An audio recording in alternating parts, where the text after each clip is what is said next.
নমস্কার বন্ধুরা, আমার রান্নাবান্না চ্যানেলে তোমাদের সকলকে স্বাগত জানাই। আজ আমি বানাবো ডাঁটা আলু সাথে মটর ডালের বড়া দিয়ে নিরামিষ একটি তরকারি। নিরামিষের দিনে গরম গরম ভাতের সাথে এই তরকারি রেসিপিটি খেতে অপূর্ব লাগবে। রেসিপিটি তোমাদের সম্পূর্ণ দেখার অনুরোধ রইল, আর ভালো লাগলে একটি লাইক, শেয়ার আর সাবস্ক্রাইব করে দেবার অনুরোধ রইল। তার সাথে যারা আমার ফেসবুক পেজ থেকে দেখছো তাদেরও পেজটিকে ফলো করে দিয়ে ভিডিওটি লাইক শেয়ার করে দেবার অনুরোধ রইল।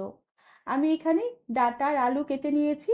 ডাঁটাগুলোর আঁশ ছাড়িয়ে একটু লম্বা করে কেটে নিয়েছি, আর তার সাথে আলুর খোসা ছাড়িয়ে একটু আলু ভাজার থেকে লম্বা করে মোটা করে আলুগুলোকে কেটে নিয়েছি। আর সমস্ত সবজিগুলোকে বেশ ভালো করে ধুয়ে নিয়ে জল ঝরিয়ে নিয়েছি। আর তার সাথে আমি মটর ডাল বেটে নিয়ে রেখেছি। মটর ডালগুলোকে 2-3 ঘন্টা আগে ভিজে রেখেছিলাম, আর ডালগুলোকে বেশ ভালো করে আমি বেটে নিয়েছি। এবার আমি 1 চামচের মতন মটর ডাল উঠিয়ে রেখে দিলাম। এই কাঁচা মটর ডাল আমি পরবর্তী রান্নাতে ব্যবহার করব।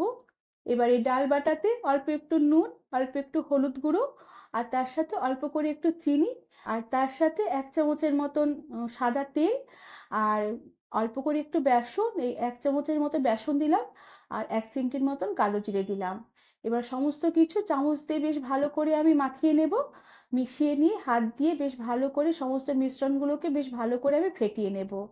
এই বড়াতে কাঁচা তেল দেওয়াতে বড়াগুলো রান্নার পরে যেমন সফট হবে, আর চিনি দেওয়াতে বড়ার স্বাদও ভালো হবে, আর বড়াগুলো খেতেও বেশ ভালো লাগবে।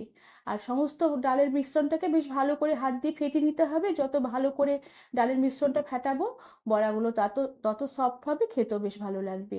এরপর আমি বড়াগুলোকে ভেজে নেব। এর জন্য কড়াতে পরিমাণ মতন তেল বেশ ভালো করে গরম করে নেবার পরে গ্যাসের আঁচ একদম মিডিয়াম করে দিয়েছি।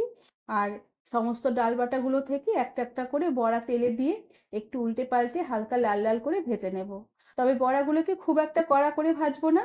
বড়াগুলোকে একটু হালকা লাল লাল হয়ে ভাজা হয়ে এলে সমস্ত বড়াগুলোকে তেল থেকে উঠিয়ে রেখে দিলাম।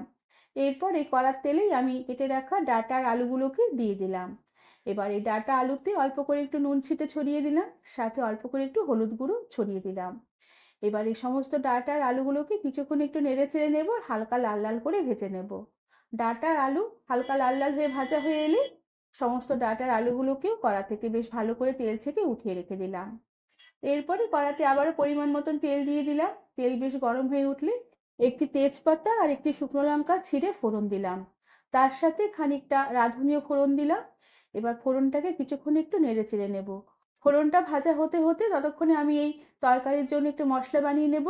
এর জন্য মিক্সার জারে বাটিতে আমি অল্প করে একটু আদা দিয়ে দিলাম, সাথে একটা মিডিয়াম সাইজের টমেটোর অর্ধেকটা ফালি করে দিয়ে দিলাম, সাথে ঝালের জন্য দুটো কাঁচা লঙ্কা দিলাম, আর তার সাথে অল্প করে একটু ধনের গুঁড়ো দিলাম, আর অল্প করে একটু জিরের গুঁড়ো দিলাম। সাথে অল্প করে একটু জল দিয়ে সমস্ত মশলাগুলোকে বেশ ভালো করে মসৃণ করে পেস্ট করে নিয়ে আমি এই মশলাগুলোকে কড়ার তেলে ঢেলে দিলাম। সাথে দিয়ে দিলাম পরিমাণ মতো নুন আর পরিমাণ মতো হলুদ গুঁড়ো।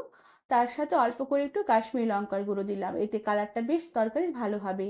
এবার সমস্ত মশলাগুলোকে বেশ ভালো করে নেড়ে চেড়ে কিছুক্ষণ একটু কষিয়ে নেব, যতক্ষণ না মশলার জল শুকিয়ে গিয়ে মশলা থেকে বেশ ভালোভাবে তেল সেপারেট হয়ে আসে। কিছুক্ষণ বেশ ভালো করে মশলা নেড়ে চেড়ে কষিয়ে নিয়েছি। মশলা থেকে খুব সুন্দরভাবে তেল ছাড়তে শুরু করেছে।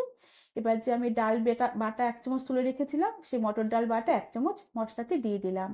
এবার এই ডাল বাটা মশলার সাথে বেশ ভালো করে নেড়ে চেড়ে কিছুক্ষণ একটু ভাজা ভাজা করে নেব, যাতে এই কাঁচা ডালের গন্ধটা না থাকে।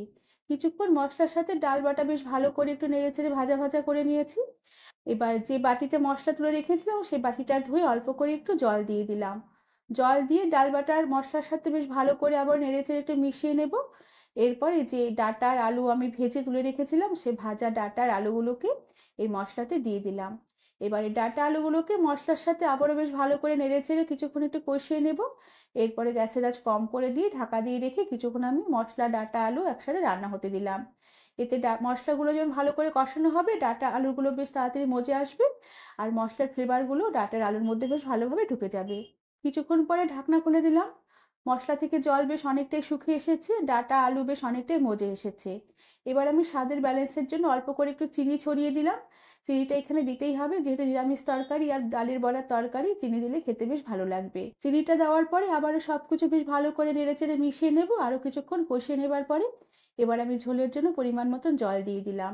এখানে আমি ফুটন্ত গরম জলই ব্যবহার করেছি, আর জলের পরিমাণটি একটু বেশি করে দিলাম, কেননা পরে যখন বড়াটা দেবো বড়াগুলো দেওয়ার পরে ঝোলটা অনেকটাই বড়াগুলো টেনে নেবে।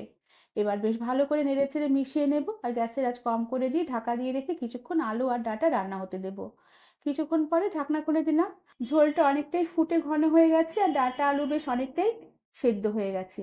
এবার ঝোলটাকে আমি আর ফোটাবো না, এবার আমি ভাজা বড়াগুলোকে ঝোলে দিয়ে দেব।